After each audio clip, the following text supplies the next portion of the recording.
1970, a nation at the boiling point.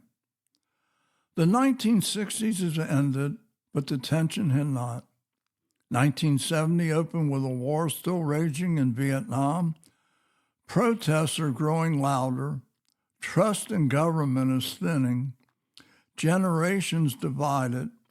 If 1968 shattered innocent and 1969 offered a brief lunar triumph, 1970 brought confrontation home in a way that could not be ignored. College campuses became battlegrounds. War expanded into new territory. Domestic terrorism rose. Environmentalism became national policy. Music and culture reflected anger and loss. 1970 was not subtle, it was raw.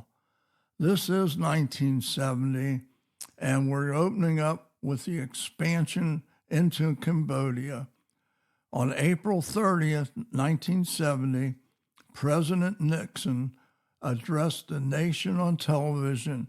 He announced that the U.S. and South Vietnamese forces had entered Cambodia to attack North Vietnamese sanctuaries. The operation aimed to disrupt supply routes and destroy enemy headquarters. Though described as limited and temporary, the move widened the war. The announcement ignited immediate protests across American campuses. Nixon insisted the action would shorten the war. Many Americans believed it was the escalation disguised as a strategy. Following the Cambodia announcement, student protests intensified nationwide. At Kent State University in Ohio, demonstrations escalated between students and the Ohio National Guard. On May 4th, 1970, guardsmen opened fire on unarmed students.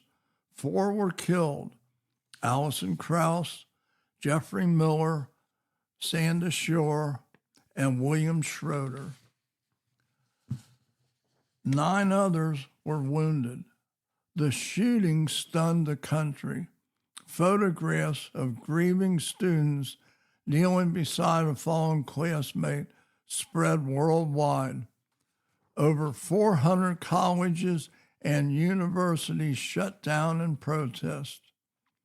Kent State became a defining image of domestic conflict during the Vietnamese era. Less than 2 weeks later, violence struck again. On May 15, 1970, police opened fire outside a women's dormitory at Jackson State College in Mississippi. 2 students were killed: Philip Lafayette Gibbs, James Earl Green. 12 others were injured. The incident received far less attention than Kent State, but it reinforced the sense that unrest and authority were on a collision course. As protest movements radicalized, some activists turned towards violence.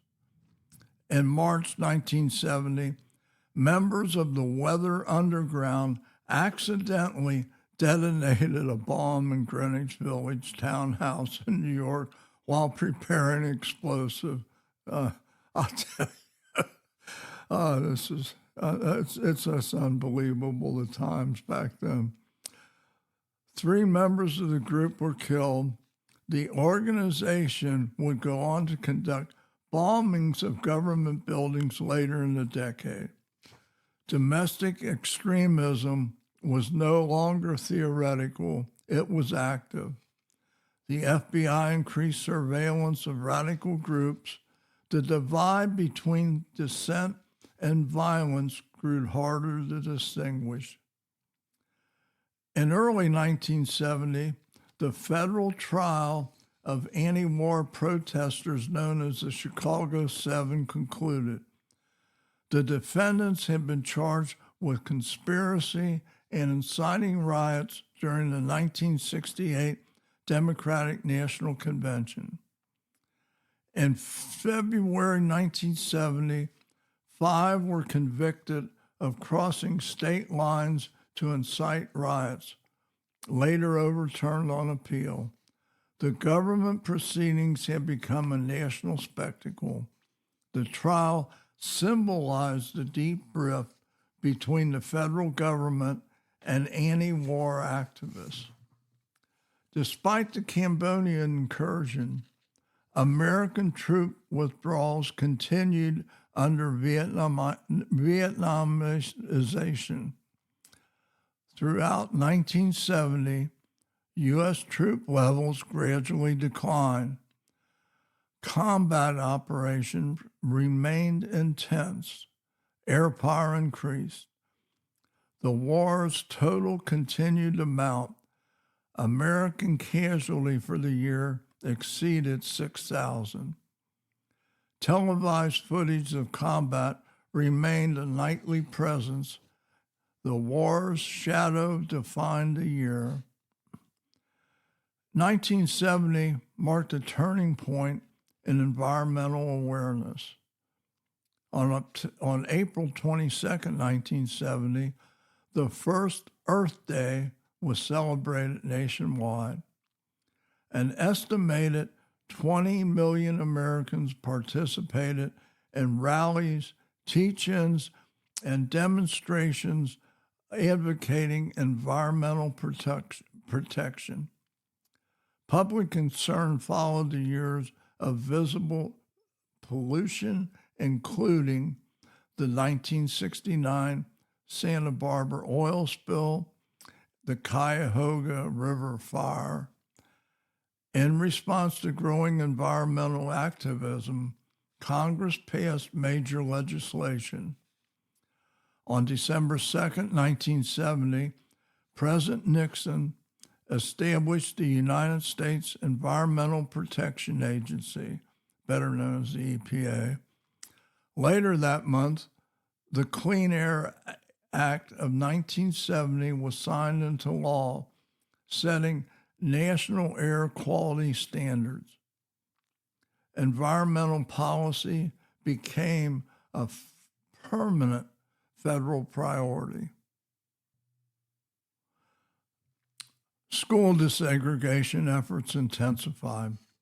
Federal courts ordered expanded busing programs to integrate public schools. Communities in cities like Boston and Detroit saw rising tension over forced integration plans. Civil rights progress continued, but resistance remained strong in many regions. The battle over implementation replaced the battle over legislation. Music captured the mood of 1970. On September 18, 1970, guitarist Jimi Hendrix died in London at age 27. On October 4, 1970, singer Janis Joplin died of a drug overdose. Both were icons of the 1960s counterculture. Their death symbolized the fading of an era. In May 1970, Crosby, Stills, Nash and Young released Ohio, a protest song written in response to the Kent State shootings. The lyrics, "4 Dead in Ohio," became an anthem of outrage. Culture and politics were inseparable. By 1970, inflation was rising. War spending and domestic programs strained federal finances. On June 17, 1970, the Penn Central Railroad declared bankruptcy, the largest corporate bankruptcy in U.S. history at the time. The event rattled financial markets and raised concern about economic stability. The long post-war economic boom was weakening. The 1970s would bring further challenges. The Cold War persisted. In September 1970, Palestinian militants hijacked multiple commercial airlines in Jordan, an event known as the Dawson Field hijackings. The crisis escalated into conflict between Palestinian forces and the Jordanian government, later called Black September. The Middle East remained volatile. In Europe, NATO and the Warsaw Pact tensions continued. The global balance of power remained delicate. Let's have a little review. By December 31st, 1970, we look back and we see war expanded in Cambodia. Students were killed at Kent State and Jackson State. Radical groups embraced violence. Environmentalism became a federal policy. Iconic musicians died. Economic uncertainty increased. And political trust continued eroding. So 1970 did not bring peace, it brought confrontation. The divide between authority and protest hardened. The divide between generations deepened. The divide between optimism and realism widened. Well, let's get into grading 1970. Oh, geez, what a terrible year. Foreign policy stability, C minus, D, C minus, D. I'd go with D. That's not what the historians say. Think it's a C minus. Domestic unity, a definite D. Environmental progress, I think that was one of the few things about 1970 that was good. A on that one. Economic stability, a C. Things were starting to unravel. Cultural impact. Oh, Jesus. I don't know. I'd say,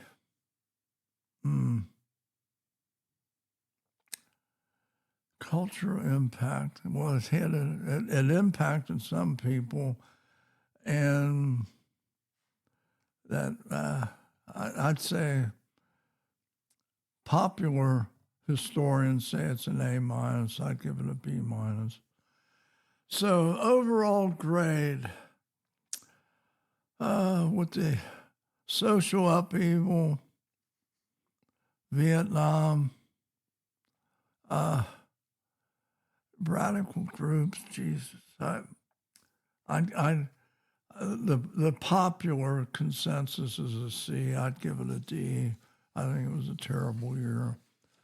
1970 was volatile but consequential. The nation faced its internal conflicts openly. Big deal. What else could they do? Institutions adapted under pressure, but trust remained fragile. Well, 1970 reminds us that democracy is tested not only abroad but at home. When protest meets power, when policy meets outrage, when tragedy forces reflection, the war continued, the campuses burned, the rivers were clean, the music mourned. 1970s had begun not with celebration, but with reckoning.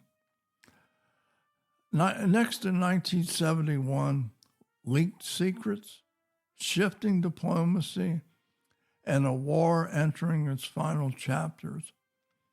This is Larry Reidy's America as we continue our journey to our 250th anniversary. Thanks for listening. God bless you. God bless the United States of America. And I will talk to you on the next podcast.